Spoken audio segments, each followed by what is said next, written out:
Hi friends, this is Bani and welcome to my channel. বন্ধুরা অনেকদিন পর আজকে আবার আমি তোমাদের জন্য কিছু সেন্টেন্স স্ট্রাকচার নিয়ে এসেছি। দেখো সেন্টেন্স স্ট্রাকচারগুলো শেখা কিন্তু আমাদের খুবই দরকার। এগুলো কিন্তু খুবই ইম্পর্ট্যান্ট ইংলিশ লার্নার্সদের জন্য। কারণ এগুলোকে সেন্টেন্সে ব্যবহার করে আমরা খুবই সহজে একটা বাংলা সেন্টেন্সকে ইংরেজিতে ট্রান্সলেট করতে পারি। আর ঠিক সেই কারণে আজকে আমি তোমাদের জন্য কিছু সেন্টেন্স স্ট্রাকচার নিয়ে এসেছি।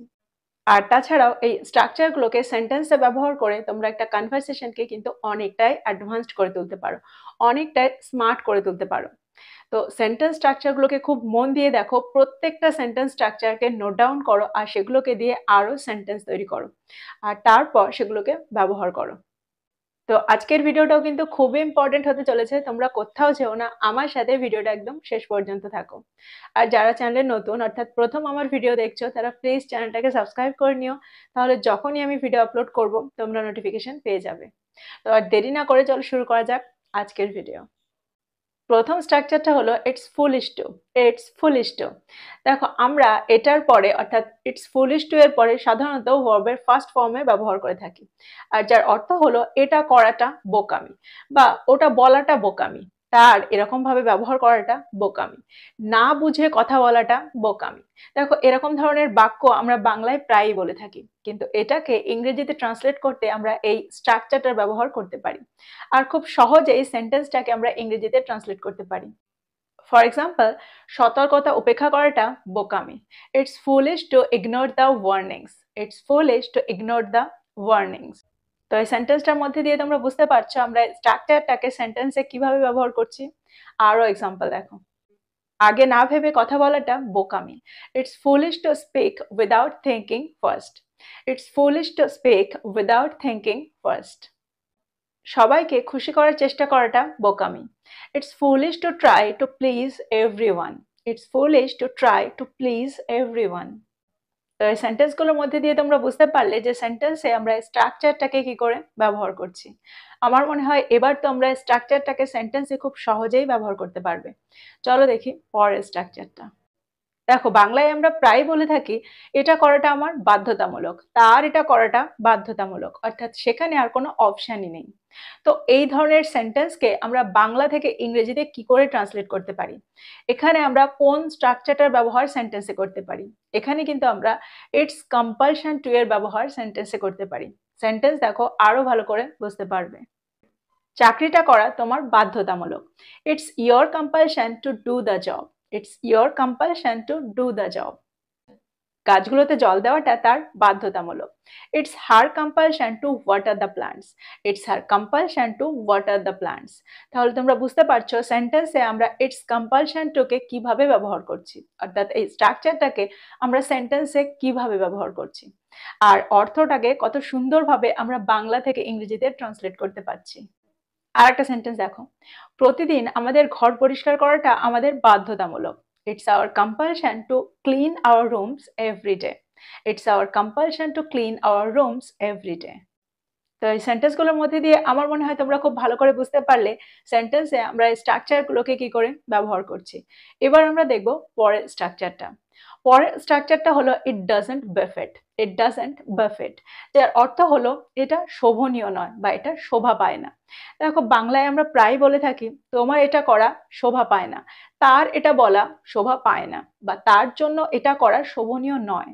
তো এরকম সেন্টেন্সে আমরা কিন্তু এই স্ট্রাকচারটা ব্যবহার করতে পারি আর খুব সহজেই আমরা বাংলা সেন্টেন্সটাকে ইংরেজিতে ট্রান্সলেট করতে পারি। সেন্টেন্স দেখো, একজন ভদ্রলোকের অন্যদের সাথে অভদ্রভাবে কথা বলাটা শোভা পায় না। It doesn't befit a gentleman to speak rudely to others. It doesn't befit a gentleman to speak rudely to others. আর একটা সেন্টেন্স দেখো, খালি প্রতিশ্রুতি দেওয়া একজন রাজনীতিবিদের শোভা পায় না। It doesn't befit a politician to make empty promises. It doesn't befit a politician to make empty promises. রোগীদের উদ্বেগ উপেক্ষা করাটা একজন ডাক্তারের শোভা পায় না। It doesn't befit a doctor to ignore patients' concerns. It doesn't befit a doctor to ignore patients' concerns. পরের স্ট্রাকচারটা হলো get use to. Get use to. দেখো এটার অর্থ হলো অভ্যস্ত হয়ে যাও বা অভ্যাস করে নাও। সেন্টেন্সে আমরা যখন এরকম অর্থ বোঝাতে চাইবো এই স্ট্রাকচারটার ব্যবহার আমরা করতে পারি। এক্সাম্পল দেখো আরো ভালো করে বুঝতে পারবে। ভোরবেলা ঘুম থেকে ওঠার অভ্যাস করে নাও। Get use to waking up early in the morning. Get use to waking up early in the morning. আর একটা সেন্টেন্স দেখো, বাড়িতে রান্না করার অভ্যাস করে নাও। Get use to cooking at home. Get use to cooking at home. দেখো সেন্টেন্সগুলোতে আমরা কিন্তু গেট ইউজ টু এর পরে ভার্বের সাথে আইএনজি ইংকে যোগ করছি। আর তোমরা হয়তো এটা ভাবছো যে টু এর পরে ভার্বের ফার্স্ট ফর্মের ব্যবহার আমরা সাধারণত করে থাকি, তাহলে এখানে আমরা ভার্বের সাথে আইএনজি ইংকে কি করে যোগ করছি। দেখো এটা হলো একটা স্ট্রাকচার, আর এর সাথে আমরা ভার্বের সাথে আইএনজি ইংকে যোগ করতে পারি। আর একটা এক্সাম্পল দেখো, সাহসের জন্য আপনার ভয়ের মুখোমুখি হতে অভ্যস্ত হয়ে যান। Get use to facing your fears for courage. Get use to facing your fears for courage. পরের স্ট্রাকচারটা দেখো, বাংলায় আমরা প্রায় বলে থাকি এটা করার আমার মুড নেই, ওখানে যাওয়ার আমার মুড নেই, তার আজ এটা করার মুড নেই। তো এই ধরনের সেন্টেন্স আমরা বাংলা থেকে ইংরেজিতে ট্রান্সলেট করতে গেলে কোন স্ট্রাকচারটার ব্যবহার সেন্টেন্সে করতে পারি? আমরা এখানে ব্যবহার করব not in the mood. Not in the mood, যার অর্থ হলো মুড নেই। এক্সাম্পল দেখো, আজ রাতে তার রান্না করার মুড নেই। She is not in the mood to cook tonight. She is not in the mood to cook tonight. সেন্টেন্সের স্ট্রাকচারটা খুব ভালো করে দেখো। এখানে সবার আগে আমরা ব্যবহার করেছি সাবজেক্ট, তারপরে অ্যাম ইজ আর এর ব্যবহার করব আমরা সাবজেক্ট অনুযায়ী, তারপরে আমরা এই স্ট্রাকচারটার ব্যবহার করব, আর তারপরে আমরা ভার্বের ফার্স্ট ফর্মের ব্যবহার করব, আর তারপর অবজেক্ট। এই স্ট্রাকচারে আরো অনেক সেন্টেন্স তোমরা খুব সহজেই এখন বানাতে পারবে। আর একটা এক্সাম্পল দেখো, আজ রাতে আমাদের বাইরে যাওয়ার মুড নেই। We are not in the mood to go out tonight. We are not in the mood to go out tonight. আমার এটা নিয়ে কথা বলার মুড নেই। I am not in the mood to talk about it. I am not in the mood to talk about it. তাহলে তোমরা বুঝতে পারলে সেন্টেন্সে আমরা স্ট্রাকচারটাকে কি করে ব্যবহার করছি। এবার আমরা দেখব পরের স্ট্রাকচারটা। পরের স্ট্রাকচারটা হলো all of a sudden.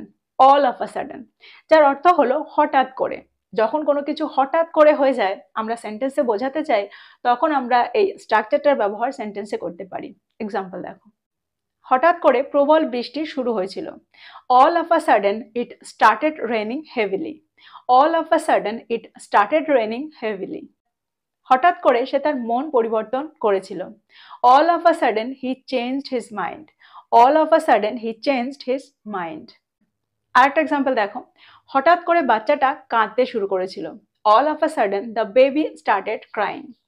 All of a sudden the baby started crying. পরের স্ট্রাকচারটা হলো even by mistake. Even by mistake, যার অর্থ হলো এমনকি ভুল করেও।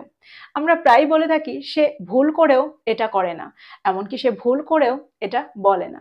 তো এই ধরনের বাক্যে আমরা এই স্ট্রাকচারটাকে খুব সহজেই ব্যবহার করতে পারি। এক্সাম্পল দেখো, এমনকি ভুল করেও সে কখনো সময়সীমা মিস করেননি। Even by mistake he never missed a deadline. Even by mistake he never missed a deadline. এমনকি ভুল করেও তিনি কখনো সাহায্য করার একটা সুযোগ হাতছাড়া করেননি। Even by mistake she never missed an opportunity to help. Even by mistake she never missed an opportunity to help. পরের স্ট্রাকচারটা হলো for the time being. For the time being, যার অর্থ হলো আপাতত বা এখনকার মতো। আমরা বাংলায় প্রায় বলে থাকি আপাতত তো এটা করো, আপাতত তো আমি তোমাকে সাহায্য করে দিতে পারি। তো এই ধরনের সেন্টেন্সে আমরা ফর দ্য টাইম বিং এর ব্যবহার করতে পারি। এক্সাম্পল দেখো, আপাতত আসুন কাজটি সম্পূর্ণ করার দিকে মনোনিবেশ করি। For the time being let's focus on completing this task. For the time being let's focus on completing this task. আর একটা এক্সাম্পল দেখো, এখনকার মতো আমরা বৈঠকটি স্থগিত করছি। For the time being we are postponing the meeting. For the time being we are postponing the meeting. তো আমার মনে হয় এই সেন্টেন্সগুলোর মধ্যে দিয়ে তোমরা বুঝতে পারলে সেন্টেন্সে আমরা এই স্ট্রাকচারটাকে কি করে ব্যবহার করছি। এবার আমরা দেখব পরের স্ট্রাকচারটা। পরের স্ট্রাকচারটা হলো no longer need. No longer need, অর্থাৎ আর দরকার নেই। চলো দেখি এক্সাম্পল, যার মধ্যে দিয়ে আমরা আরো ভালো করে বুঝতে পারবো। তোমার সাহায্যের আর দরকার নেই, আমি এটা বুঝতে পেরেছি। No longer need your assistance, I have figured it out. No longer need your assistance, I have figured it out. আর একটা সেন্টেন্স দেখো, তোমার সমর্থনের আর দরকার নেই, আমি এটা নিজেই সামলে নিতে পারবো। no longer need your support, I can handle it on my own. No longer need your support, I can handle it on my own.